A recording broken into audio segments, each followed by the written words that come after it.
Hello, how are you? आप लोग कैसे हैं? मेरा नाम माजिद सर हूँ।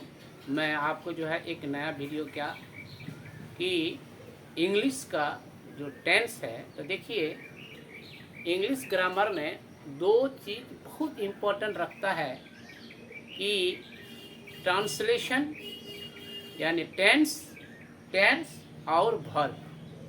टेंस और वर्ब जिसको आता है वो इंग्लिश के लिए बहुत ही अच्छा होता है और इंग्लिश जानने के लिए उसको दिक्कत नहीं होता है। टेंस टेंस क्या है? देखिए इंग्लिश का जो है वर्ब जो है हार्ट है और टेंस क्या है? दिमाग। तो हार्ट और दिमाग जो है आदमी के लिए बहुत इम्पोर्टेंट होता है। उसी तरह इंग्लिश ग्रामर में टेंस और वर्ब और टेंस जो है बहुत ही इम्पोर्टेंट होता है। तो मैं एक आज आपको टेंस का एक पार्ट लेके आया हूँ। टेंस का ही आपको कुछ शॉर्ट ट्रिक्स दिखाना चाहता हूँ ताकि आपको ट्रांसलेशन बनाने में कोई दिक्कत नहीं हो। तो मैं एक टेंस अभी शुरू कर रहा हूँ। देखिए टेंस जो होता है, टेंस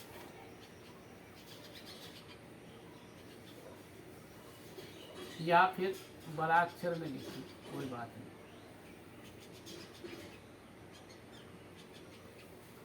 ये टेंस जो है हिंदी में इसको क्या बोलते हैं? हिंदी में काल कहते हैं या फिर समय कहते हैं, और बांग्ला में भी काल कहते हैं और समय भी बोलते हैं। बांग्लाय समय एवं काल, हिंदी में काल या समय बोलते हैं। देखिए टेंस क्या है?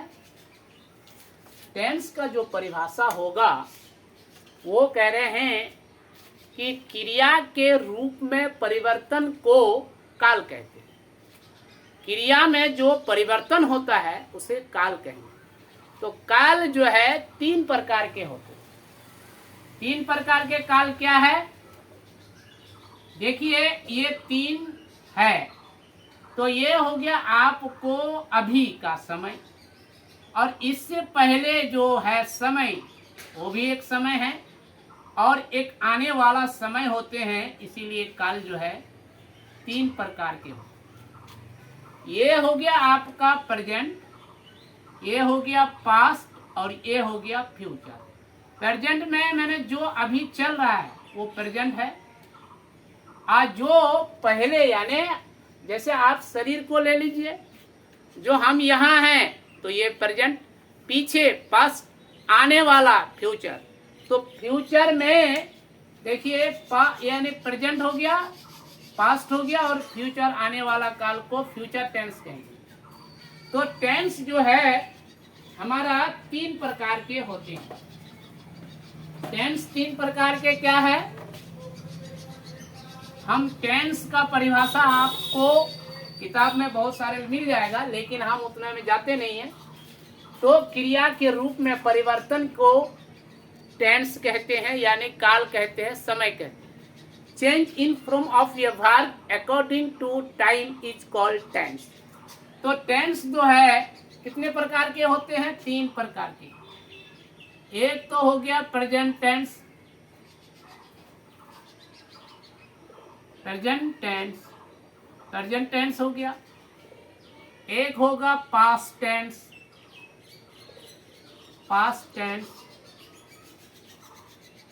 और एक होता है फ्यूचर टेंस।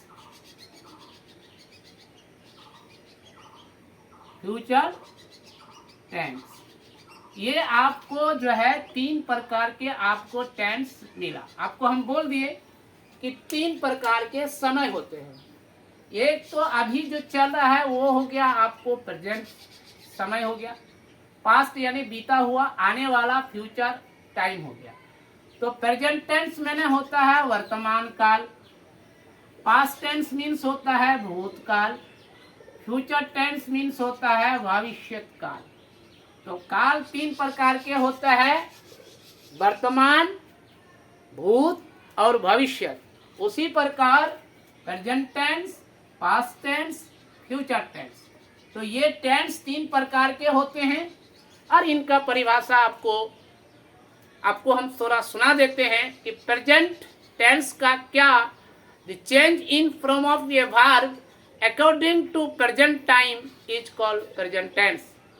बस यही हो गया।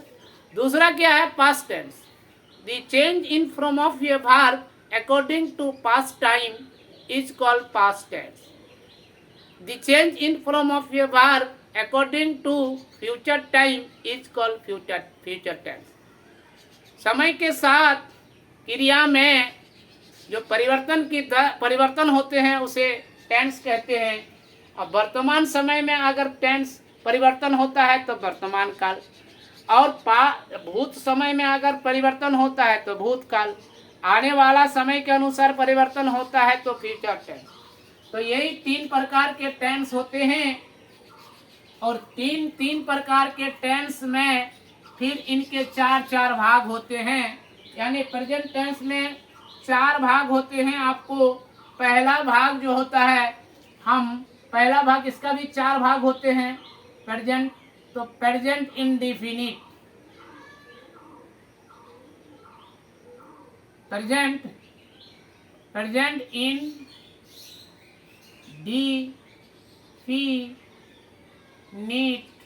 Present indefinite tense. Present indefinite tense जो होता है, या फिर प्रेजेंट सिंपल टेंस। तो ये होता है आपका सिंपल भी टेंस कह सकते हैं, या प्रेजेंट इंडेफिनिट टेंस भी हम कह सकते हैं। तो प्रेजेंट इंडेफिनिट टेंस, अगर आपको सबसे पहले क्या करना है, पहचान करना है। क्या करना है, आइडेंटिफिकेशन।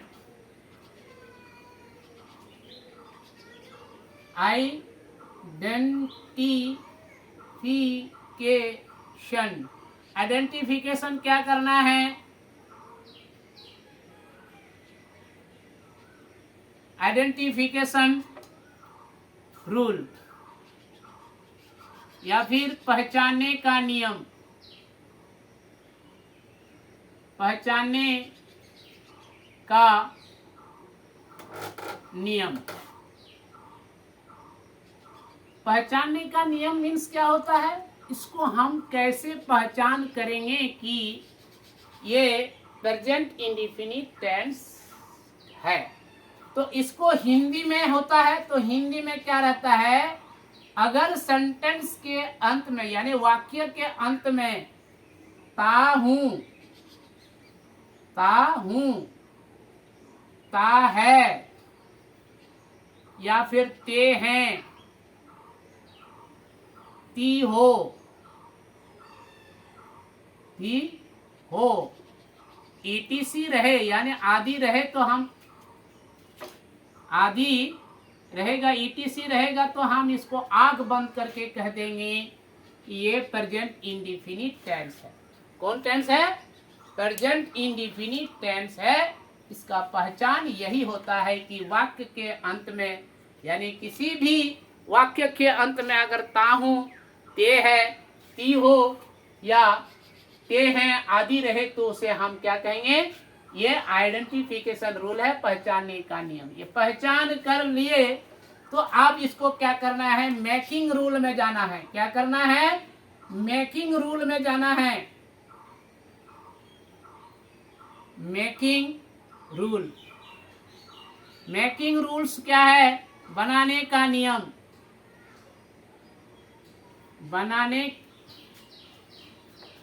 बनाने का नियम।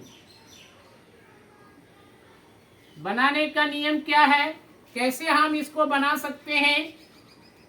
तो सबसे पहले क्या देना है, आपको सब्जेक्ट देना है, सब्जेक्ट देना है। उसके बाद देना है मेन भार, फिर उसके बाद देना है आपको ऑब्जेक्ट, और वाक्य के अंत में फुल स्टॉप लगा देना है। ये आपका ये जो है प्रेजेंट इंडेफिनिट टेंस का बनाने का यही नियम है। मेकिंग रूल क्या है? सबसे पहले आपको सब्जेक्ट देना है, उसके बाद देना है मेन भार्ब है, ये मेन भार्ब देना है, मेन भार्ब के बाद ऑब्जेक्ट देना है और वाक्य के अंत में आपको फुल स्टॉप दे देना है। आपका सेंटेंस बनके तैयार हो गया। लेकिन एक बात बता देता हूं कि हिंदी और इंग्लिश में दोनों में ये क्या है, एक चेंजिंग है, यानी फर्क है। जैसे आपको हिंदी में अगर कोई वाक्य है तो सबसे पहले सब्जेक्ट होगा, उसके बाद ऑब्जेक्ट होगा, अंत में भार्ब होता है। ये हिंदी का रूल है। और इंग्लिश में इसका रूल अलग से होता है कि इसका रूल जो होता है सबसे पहले सब्जेक्ट, उसके बाद भार्ब, उसके बाद ऑब्जेक्ट होता है। ये हिंदी और इंग्लिश में दोनों में यही फर्क है कि सबसे पहले हिंदी में सबसे पहले सब्जेक्ट होता है, फिर ऑब्जेक्ट होता है, फिर वर्ब होता है। और इंग्लिश में सब्जेक्ट होता है, वर्ब होता है, फिर ऑब्जेक्ट होता है। देख लीजिए, जैसे मैं खाना खाता हूं, मैं खाना खाता हूं,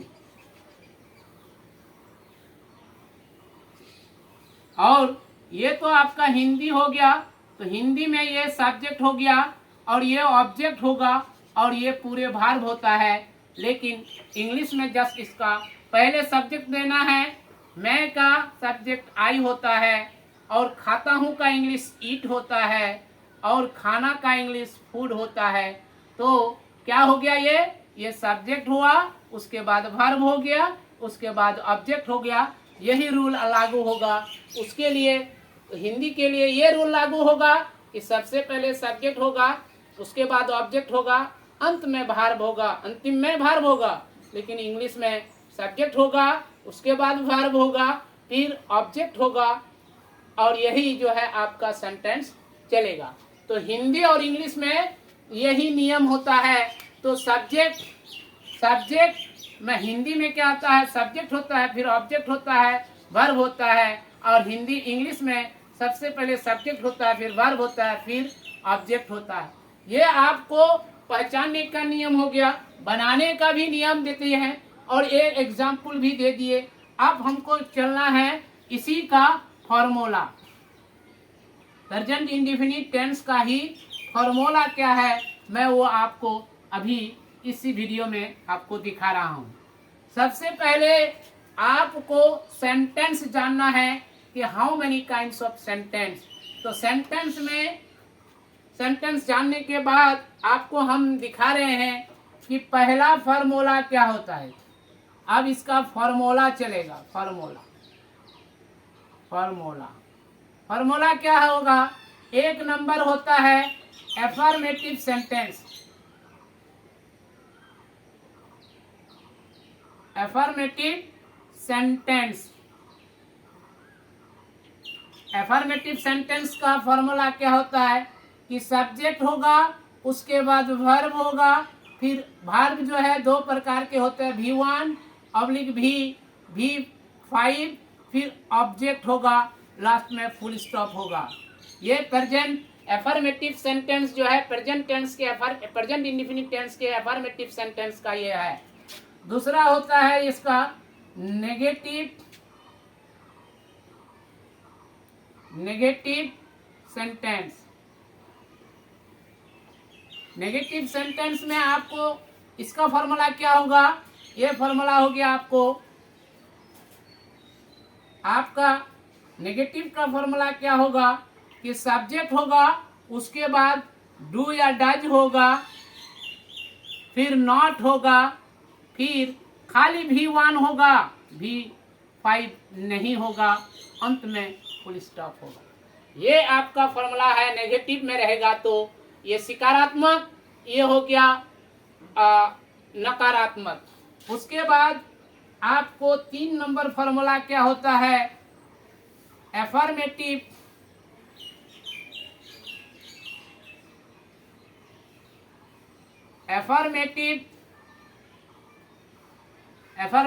interrogative sentence.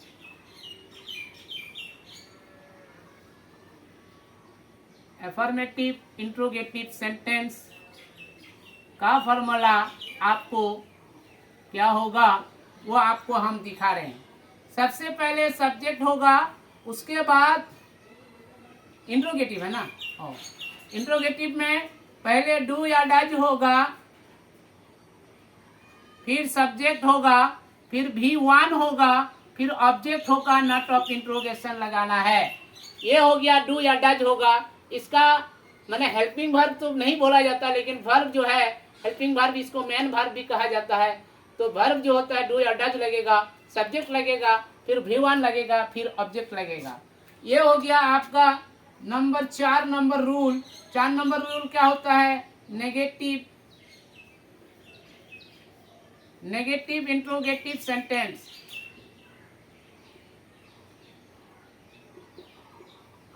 Negative interrogative sentence अगर आप इस तरह से विस्तार में अगर आप पढ़ लेते हैं टेंस, तो आपको जिंदगी में कभी भूलोगे नहीं, और कोई भी टेंस का कोई भी ट्रांसलेशन बनाने में आपका कोई दिक्कत नहीं होगा। तो ये नेगेटिव सेंटेंस में क्या होगा? डू या डज होगा, प्लस सब्जेक्ट होगा, इसमें एक नॉट लगेगा, और V1 होगा, और ऑब्जेक्ट होगा, नॉट ऑफ इंट्रोगेशन लगेगा। तो ये हो गया आपका जो है 4। और दूसरा क्या है? एक दूसरा भी है कि question mark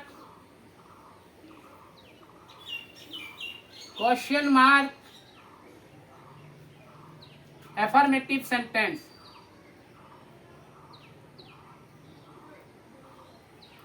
question mark affirmative sentence. Question mark affirmative sentence में क्या होता है कि अगर हम किसको जो अगर क्वेश्चन जो पूछते हैं वो साथ है, वो साथ क्या है? व्हाट है, व्हेन है, और वेयर है, व्हिच है, हु है, हाउ है, व्हाई है, और हु है, प्लस डू या डज लगाना पड़ेगा, फिर सब्जेक्ट, फिर V1, फिर ऑब्जेक्ट, नॉट ऑफ इंट्रोगेशन। ये जो है आपका क्वेश्चन मार्क जो है एफर्मेटिव सेंटेंस है। और एक और 2 फॉर्मूला है, उसको भी हम आपको लिखा देते हैं। और दूसरा क्या है? ये हो गया। दूसरा होता है कि क्वेश्चन मार्क नेगेटिव सेंटेंस। ये हो गया 6 number formula. Question mark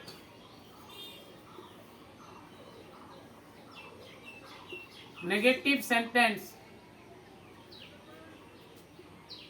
question mark negative sentence में होता है कि व्हाट लगाना ही है, वेयर लगाना है, फिर व्हेन लगाना है, फिर व्हिच लगाना है, फिर हाउ लगाना है, फिर वाई लगा सकते हैं, किसी एक को लगाना है, और ये हु लगा देना है, फिर डू या डज लगा देना है, फिर प्लस सब्जेक्ट नॉट लगा देना है, फिर V1 लगाना है, फिर ऑब्जेक्ट, फिर नॉट ऑफ इंट्रोगेशन। ये दूसरा क्वेश्चन मार्क हुआ। उसके बाद आपको और एक है जो passive voice formula. Passive voice formula क्या होता है? देखिए ये 7 नंबर रूल है। पैसिव वॉइस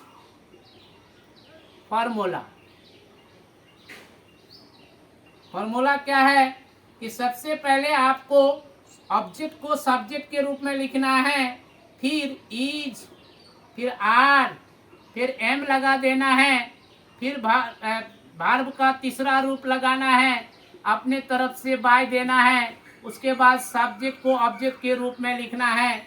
यही आपका फॉर्मूला बन के तैयार हो गया। इतना फार्मूला है, 7 प्रकार के फार्मूला है जो आप इसको अगर अच्छी तरह से कर लेते हैं तो वॉइस चेंज करने में या फिर टेंस का सब्जेक्ट के साथ उसको जो है चेंज करने में कोई आपको दिक्कत नहीं होगा। और मैं जो है यही से आप जो है बारी बारी आपको देते रहेंगे टेंस में। तो थैंक यू फॉर वाचिंग। जय हिंद, जय भारत, नमस्कार।